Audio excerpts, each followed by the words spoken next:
Següent proposta. Retirada de la taxa per la prestació de serveis de formació en l'Escola Municipal d'Alt. Vale, esta es nuestra también. Bueno, Jesús, la semana que viene estoy frente a la reserva para algo de la Casa Cultura, la moció aquesta, val? Vos dic l'exposició de motius. L'educació és una eina fonamental per a la nostra societat, una gran inversió de present i de futur a la que les institucions públiques hi han de col·locar com a base fonamental per a la seva extensió i defensa. El copagament o repagament, millor dit, de taxes per a la formació i la seva argumentació fan veure l'educació com una despesa, quan es tracta d'una inversió en una perspectiva tant econòmica, economia del coneixement i millor disposició de la contractació dels treballadors i treballadores, com també una gran inversió de caràcter social. És per això que les institucions han d'afavorir i no posar entrebancs el pagament de taxes UES en la formació de la ciutadania. No cal més que reforçar aquesta perspectiva quan parlem de l'educació de persones adultes, una formació que ajuda i estimula moltes persones que han deixat davant de la seva formació i o que tenint-ne la volen ampliar. La vida és aprenentatge i les escoles d'adults estimulen aquest. A més, l'Escola de Formació de Persones Adultes és també una comunitat de convivència, donat el servei que es presta en la formació en les llengües que es parlen al nostre poble. És un instrument útil perquè els nouvinguts aprenguen les nostres llengües i, a més, coneguen la nostra cultura convertint la formació en un espai de convivència intercultural. La imposició d'una taxa pot frenar aquesta comunitat i, sobretot, amb les persones migrants de menys recursos.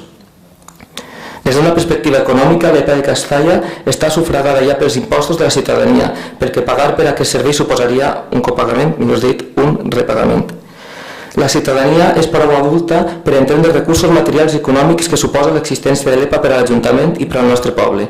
I una taxa no seria dissuasòria, com pretén aquesta actitud paternalista d'imposar taxes, sinó que pot ser un impediment per a les persones que vulguin aprendre i que no disposen de recursos, sobretot en un context de crisi econòmica en el que vivim. Per tot l'exposat, proposem que el plenari de Castalla adopti els següents acords. Primer i únic, la retirada de l'ordenança fiscal reguladora de la taxa per la prestació del servei de formació en l'Escola Municipal de Formació de Persones Adultes de Castalla, expedient 2470/2014, aprovada pel ple del molt il·lustre Ajuntament de Castalla el 26 de novembre del 2014.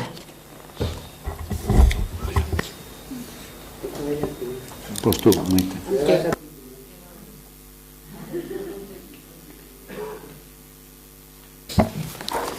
Bé, nosaltres esta moció hem vist que el tema d'educació sempre deu de ser gratuït i no veiem correcta esta tassa. Nosaltres, quan es va aprovar esta tassa en l'anterior legislatura, vam votar-hi en contra perquè veiem que era una tassa injusta, perquè és moltíssima gent que potser no ha pogut treure els estudis quan tocaven i per supost tenen aquesta oportunitat de treure-ho per la nit o per les vesprades o a través de l'EPA, i gent que potser vol ensenyar-se altres llengües que potser no pot pagar-se-ho i a través d'ahir es pot fer. Entonces, com veiem una tassa injusta, el Partit Socialista votarem a favor de que es lleve aquesta tassa. Tu, vinga. Nosaltres igual, Rubén, votarem a favor de que retire la tassa perquè ja també en el seu moment, en el seu dia van trobar injust i la van votar en contra en este plenari quan la van posar, i perquè Compromís creu en una educació pública i gratuïta i de qualitat, claro.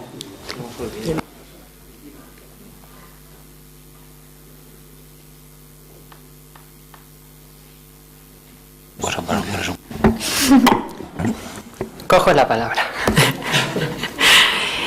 Bueno, tal y como hemos dicho antes, para nosotros la educación es la base de nuestra sociedad. Creemos que debemos garantizar la educación y el quitar las tasas de la EPA creemos que es necesario para que todo el mundo pueda acceder a ella. Desde el mes de julio que llegamos estamos trabajando y hablando con otros grupos políticos que también estaban trabajando en el mismo sentido.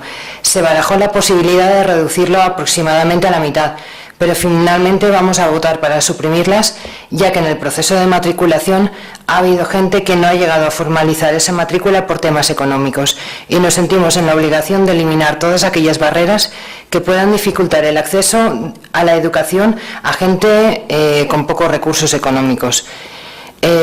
Bueno, jo també volia fer un agraïment a Rubén, perquè, bueno, és de veres que des del mes de juliol hem estat diversos grups parlant d'aquest tema i el que vull agrair-li és la seva bona disposició, la seva aportació del seu punt de vista, encara que fora contrari a lo millor en alguns moments al nostre, i no sé, ese interès que ha mostrat perquè entre tots arribarem a ese acord.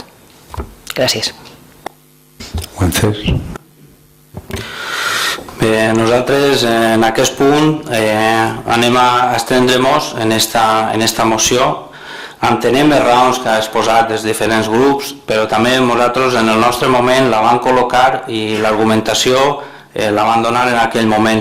N'hi havia molta gent que s'apuntava i després es borrava, en la qual estava perjudicant enormement a altres persones que sí que hagueren pogut agarrar-se a aquests cursos i vam entendre que posar un preu que vam constatar en molts municipis que estava dins de lo raonable. Evidentment, si és gratuït, suposem que millor per tots, però ho vam posar simplement per aquesta raó, perquè el que s'apuntara que siguiera conscient de que tenia que estar tot el curs i aprofitar-lo, que d'això és de lo que es trata. Però en aquest moment ens abstendrem en esta moció. Yo es que quería tomar la palabra para explicar, a la vista de lo que ha sido expuesto por parte de los concejales con delegación o con competencias en la materia, parece ser que la propuesta teóricamente se va a aprobar. Entonces, distinguir un poco entre lo que se trata de propuestas que se presentan y que suponen una declaración institucional de voluntades o política, de aquellas otras en las que realmente lo que se propone es adoptar un acuerdo de fondo con contenido. Esta propuesta en principio implica derogar una tasa para cuya aprobación se tuvo que tramitar un expediente previo con unos informes, una aprobación inicial, una exposición al público a efectos de reclamaciones y una aprobación definitiva. Entonces, para retirarla debería seguir el mismo procedimiento. Yo lo que pediría es que se reformulara la propuesta en ese sentido, en el que se incoara expediente para la retirada, no que se retirara directamente. Con esta y con cualquier otra propuesta que implique eso, pues si no podemos llegar a la regla del absurdo de aprobar una modificación presupuestaria, por ejemplo, vía propuesta, o un préstamo vía propuesta, y eso no puede ser, o no debe ser. Esteu d'acord en que iniciem expedient per derogar esta taxa? ¿Vale? Votamos, ¿no? Vots a favor de la proposta i d'iniciar expedient? Vots en contra? Abstencions?